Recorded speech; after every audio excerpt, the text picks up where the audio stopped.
तू जहां भी रहना, बस खुश रहना, क्योंकि तेरी यादें मेरे दिल की सबसे मजबूत दीवार है। वसुधा के दिल की गहराइयों से निकली ये बात आज भी उसके चेहरे पर नजर नहीं आती, लेकिन उसकी आंखों में जब भी कोई अकेला पल उतरता है, ये ख्याल उसके भीतर गूंजने लगता है। कुछ रिश्ते अधूरे होकर भी इतने पूरे होते हैं कि उनके नाम से ही एक इंसान अपना पूरा वजूद बना लेता है। वसुधा का भी कुछ ऐसा ही रिश्ता है जो अब अपने अतीत की परछाइयों को लिए उसके वर्तमान को बदलने आ रहा है। अब तक जो बातें सिर्फ मन में थीं, वो अब जुबां पर आने लगी हैं, और जो राज सिर्फ आंखों की नमी तक सीमित थे, अब सबके सामने उजागर होने वाले हैं। सब कुछ जैसे एक शांत तूफान के पहले की खामोशी थी, लेकिन अब यह खामोशी टूटने वाली है, और इसके साथ साथ बिखरेंगे रिश्तों के मुखौटे, खुलेंगी पुरानी फाइलें, और सामने आएगा एक ऐसा सच जिसे बरसों तक दबाकर रखा गया था। वसुधा अब तक जिस घर को जोड़ने की कोशिश में लगी थी, उसी घर में कुछ ऐसे चेहरे हैं जो धीरे धीरे सब कुछ तोड़ देने पर आमादा है। पर अब वो समय आ चुका है जब झूठ की उम्र खत्म होने वाली है।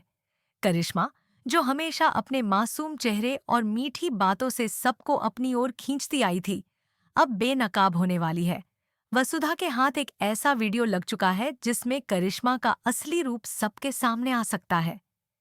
इस वीडियो में साफ दिखाई देता है कि करिश्मा कैसे अपने होने वाले पति अविनाश की बेइज्जती करती है, उसे नीचा दिखाती है, और जब चंद्रिका आसपास नहीं होती, तो कैसे पूरे परिवार को अपने व्यवहार से परेशान करती है।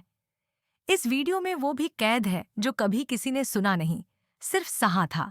दिव्या पर लगाए गए झूठे इल्जाम और उसकी बेगुनाही की चीखें जो अब तक दबी हुई थीं। वसुधा जानती है कि ये वीडियो सिर्फ करिश्मा की असलियत दिखाने का जरिया नहीं है, ये उस न्याय की शुरुआत है जो दिव्या के साथ होना चाहिए था। और अब उसने तय कर लिया है कि ये सच्चाई वह चंद्रिका के सामने रखेगी। जैसे ही चंद्रिका ये वीडियो देखती है, उसका चेहरा सन्न रह जाता है। जिसे वह अपनी बहू बनाने का सपना देख रही थी, वही इस घर को धीरे धीरे तोड़ रही थी। उस वीडियो को देखने के बाद चंद्रिका के लिए अब कुछ भी पहले जैसा नहीं रहता। करिश्मा को जब इस बात का पता चलता है कि उसकी सच्चाई सामने आ चुकी है, तो वह पूरी तरह बेकाबू हो जाती है। वह वसुधा के पिता पर हाथ उठाने तक पहुंच जाती है, लेकिन वसुधा वक्त रहते उसका हाथ पकड़ लेती है। लेकिन करिश्मा की जुबान अब भी नहीं रुकती। वह देव को भी नहीं छोड़ती, उसे खरी खोटी सुनाती है।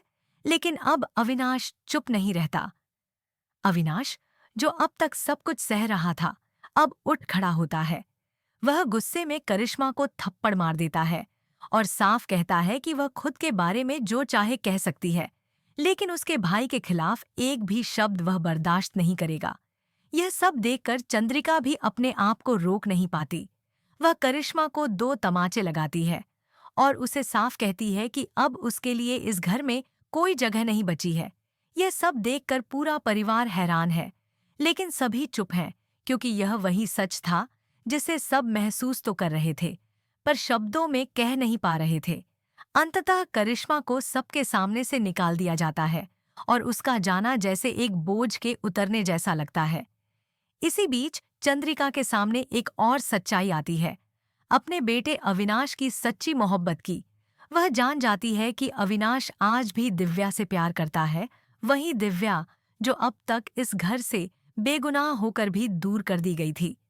एक माँ के तौर पर चंद्रिका के लिए इससे बड़ा कोई इम्तिहान नहीं हो सकता था, लेकिन अब वह यह फैसला कर चुकी है कि वह इस रिश्ते को मुकम्मल करके ही रहेगी। चंद्रिका खुद चलती है दिव्या के पिता से मिलने, लेकिन वहां उसकी मुलाकात होती है सूरज से, एक ऐसा नाम जो उसके अतीत का सबसे बड़ा हिस्सा था और आज भी उसके वर्तमान पर असर डाल रहा है। सूरज, जो कभी चंद्रिका का सबसे करीबी दोस्त था, अब उसका सबसे बड़ा विरोधी बन चुका है। वह इस रिश्ते को मंजूरी देने से साफ इनकार कर देता है।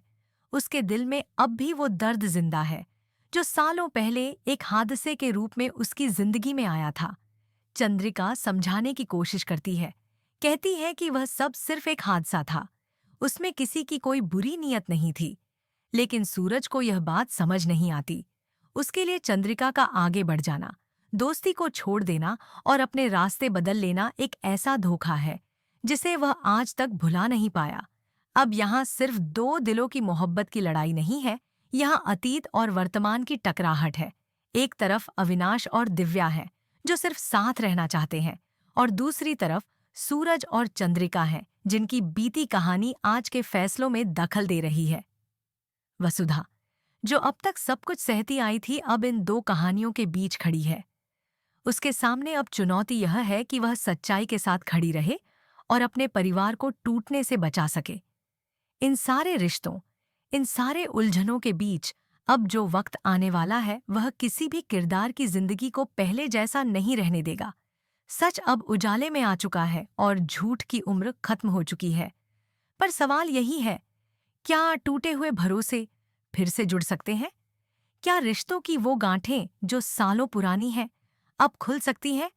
क्या मोहब्बत अतीत के घावों पर मरहम लगा सकती है? जो होने वाला है वह सिर्फ एक मोड़ नहीं, एक पूरी दिशा बदल देगा। अगर आप चाहें तो मैं इसे अब एक वॉइस ओवर या टीवी स्क्रिप्ट स्टाइल में भी ढाल सकता हूँ, या फिर इसी कहानी को डायलॉग फॉर्मेट में। बताएं किस तरफ ले चलें इसको।